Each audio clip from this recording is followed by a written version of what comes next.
TRS Clips, that one channel where you get to explore the unexplored realms of knowledge.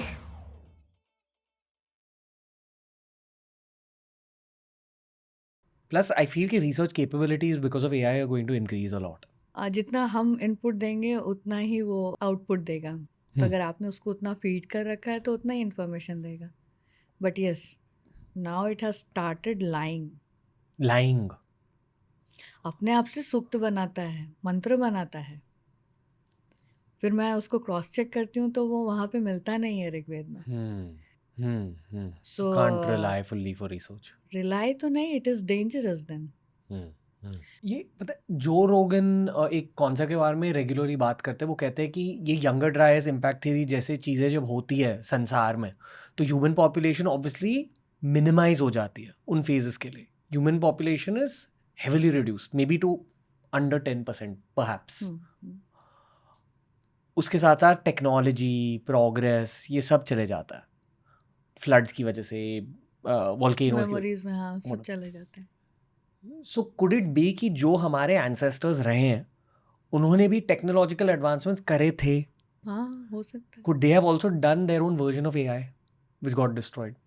Possible है। अब ये वो silica का कुछ यहाँ पड़ा होगा और उसका कोडिंग डिफरेंट टाइप का होगा, we can not decode it. We are a species with amnesia. हाँ, सो हम हमारा तो जो कुछ भी अभी क्लाउड में रख देंगे, जी. सपोजिंगली पूरा वाइप आउट भी हो जाता है। क्लाउड से निकालने का जो तरीका है वो जो नेक्स्ट जनरेशन है उसको है क्या? सिलिका तो पड़ा हुआ मिलता है हमको, हम्म है ना? अभी मैंने ट्वीट भी किया था, कौन सा एक बॉल है, मेटल बॉल, जिसमें फाइबर ऑप्टिक्स ही लगे हुए हैं एंड दैट बॉल रिएक्ट करता है संस्कृत के हाँ हाँ हाँ, उससे। मेक्सिको या किधर Which तो. ball that is? It is dated for like 12,000 BCE, something like that. With that fiber, they are dating it. Can you just GPT that? ये एक वो इंटरेस्टिंग चीज़ है. You'll have to, one of you will have to give your phone.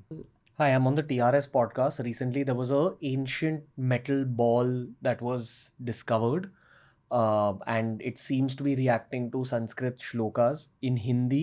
Can you please explain about what this is? धातु का गोला खोजा गया है जो संस्कृत श्लोकों के उच्चारण पर कुछ खास तरह की प्रतिक्रिया दिखाता है। ऐसा माना जा रहा है कि ये गोला प्राचीन तकनीक से जुड़ा हुआ है और इसकी प्रतिक्रिया में कुछ रहस्य छिपे हैं। इसे लेकर कई वैज्ञानिक और शोधकर्ता काफी उत्सुक हैं। क्या पता चला है इसके बारे में? अभी तक जो जानकारी मिली है वो ये है कि उस धातु के गोले में कुछ अनोखे धातु के मिश्रण है और जब संस्कृत श्लोक उच्चारित किए जाते हैं तो उस गोले में हल्की फुल्की ध्वनियां या ऊर्जा का प्रवाह देखा गया है। वैज्ञानिक इस पर और शोध कर रहे हैं ताकि इसकी असली प्रकृति और इतिहास का पता चल सके। अभी ये पूरी तरह से रहस्य ही बना हुआ है। नाम क्या है गोले का और कौन से देश में पाया गया? ये गोला मुख्य रूप से भारत के किसी प्राचीन स्थल पर मिला है और फिलहाल ये जानकारी है कि इसे भारत में ही खोजा गया है। मुझे लग रहा है आप झूठ बोल रहे हो हमें प्लीज करने के लिए, जीपीटी. मैं समझ सकता हूँ कि आपको कुछ अस्पष्टता लग रही होगी। मेरी कोशिश हमेशा सटीक जानकारी देने की होती है, लेकिन इस तरह के नए और रहस्यमय खोजों में अभी भी बहुत कुछ स्पष्ट होना बाकी है। एक बार रिसर्च करके देखो कि वो गोला मिला कहाँ.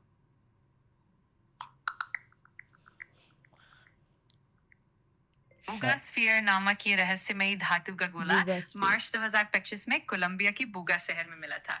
ये जानकारी वेब दुनिया से प्राप्त हुई है। क्यों झूठ बोल रहे थे आप?